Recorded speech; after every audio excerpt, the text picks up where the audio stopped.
இங்கே பாருங்கள், இந்த மலைக்கு மேலே நாங்கள் இந்த அடிவாரத்தில் இருந்து இந்த படியை பாருங்கள். நான் இப்போ மேலேருந்து வீடியோ எடுத்துகிட்டு இருக்கேன். நான் ஏற்கனவே கீழே நின்ற இடம் இது. இந்த உங்களுக்கு காமிச்ச இடம், இந்த ராமர் சிலையெல்லாம் காமிச்ச இடம். அதில் இருந்து மேலே பார்த்தீங்கன்னா இங்கே பாருங்கள், இந்த இருக்குது ஸ்டெப்பு. இந்த ஸ்டெப் இருக்குது. இந்த ஸ்டெப்பு கொஞ்சம் ஓரியாக வருது, மலையிலே செதுக்கி, இந்த பாறையில் செதுக்கி. அதுக்கப்புறம் இதை பில்டிங்காக எடுத்திருக்காங்க. இந்த பிளேஸுக்கு வந்துட்டோம். வந்து பாருங்கள், அதுக்கப்புறம் இங்கே ரெடிமேடாக நம்ம சிமெண்டில் படி கட்டியிருக்காங்க.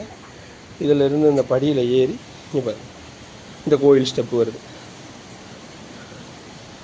இந்த கோயில் ஸ்டெப்பு வந்து பாருங்கள், என் தம்பி சாமி கும்பிட்டுட்ருக்கான், என் பொண்ணு கும்பிட்டுருக்கு. ஓம் நம சிவாய சொல்கிறா. ஓகே, இங்கே பாருங்கள், இங்கே ஒரு நந்தி. இங்கே அகத்தியர் தான் இந்த அருவி ஓடுறதுக்கே காரணமாக இருந்திருக்காரு. அவருக்கு ஒரு முற்காலத்தில் வந்து இந்த இடத்துல வசிச்சிருக்காரு. இந்த இடத்துல வாசம் செஞ்சுருக்காரு அகத்தியர். இங்கே பாருங்கள், அப்படியே மலைக்கு அடியில் பார்த்தீங்கன்னா இங்கே பாருங்கள், ஐயப்பன் சிவனோட சந்ததியை அப்படியே அவங்க எடுத்திருக்காங்க. ஐயப்பன் ஒரு பையன், பிள்ளையார் ஒரு பையன், அப்படியே லெஃப்டில் பார்த்தீங்கன்னா முருகன் ஒரு பையன். அங்கிட்டு மலையிலே பாருங்கள், இந்த மலையில் அந்த மலை பாறையிலே இதுவும் செதுக்கியிருக்காங்க. நந்தியோட நம்ம எல்லாருக்கும் தந்தையும் தாயுமான சிவனும் பார்வதியும் இருக்காங்க. பார்த்துட்டிங்களா? அப்படியே பாருங்கள், சிவன் லிங்க உருவமாக இந்த கேட்டுக்குள்ளே ஓப்பன் ஆகலை.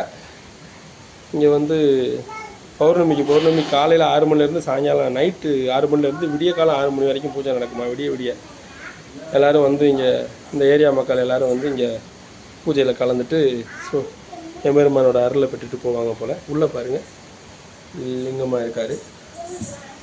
அவரை நம்ம செல்லாம் படம் எடுக்கிற அளவுக்கு இல்லை.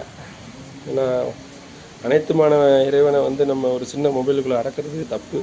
இருந்தாலும் உங்களுக்காக அதை நான் செய்கிறேன், பார்க்குறவங்க வியூவர்ஸ்க்காண்டி செய்கிறேன்.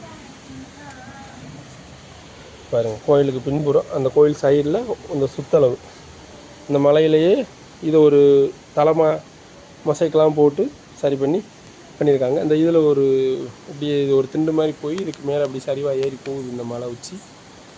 அப்படியே மலையோட உச்சி சரௌண்டிங்கை பார்த்துருங்க. இதுதான் இந்த கோயிலோட கும்பா. கீழே வாங்க, இங்கே பாருங்கள், இதில் பாருங்கள், அருமையான நரசிம்மரோட உருவத்தை இந்த மலையிலே செய்திருக்காங்க. இந்த பாறையில் இங்கே பாருங்கள், கீழே இருந்து நான் நிற்கிறது தலம், என்னோடய கால் இங்கே இருந்து பார்த்தா இந்த தளத்தில் இதில் வந்துன்னா கோயிலை பின்பக்கமாக சுற்றலான்னு வந்தேன். சின்ன கோயில் தான், சின்ன சுற்றளவு தான். சுற்றி வரும்போது சைடில் பின்பக்கம் கோயிலுக்கு பின்புறம் அந்த மலையோட சென்டரில் தான் இந்த கோயில் இருக்குது. பாருங்கள், நடராசர் சிலை. அப்படியே பாருங்கள், மேலே இந்த பக்கம் கிராஸில் இப்படி கொஞ்சம் தள்ளி போய் இப்படி பார்த்தோம்னா அந்த பக்கம் நடராஜர் அவதாரத்தை அப்படியே வீடியோ எடுத்து போட்டிருக்காங்க.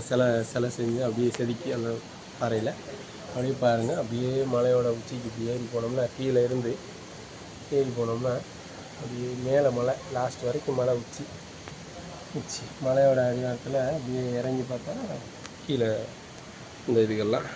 இங்கே பாருங்கள், கண்ணன் ராதை அவங்களோட ஃபேமிலியை செதுக்கியிருக்காங்க இந்த மலையில்.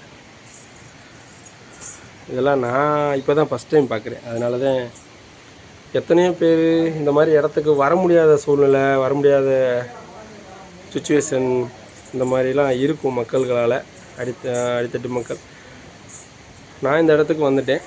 முடிஞ்ச அளவு எல்லோரும் பார்க்கணுங்கிறக்காண்டி தான் இந்த வீடியோவே நான் பதிவு பண்ணுறேன்.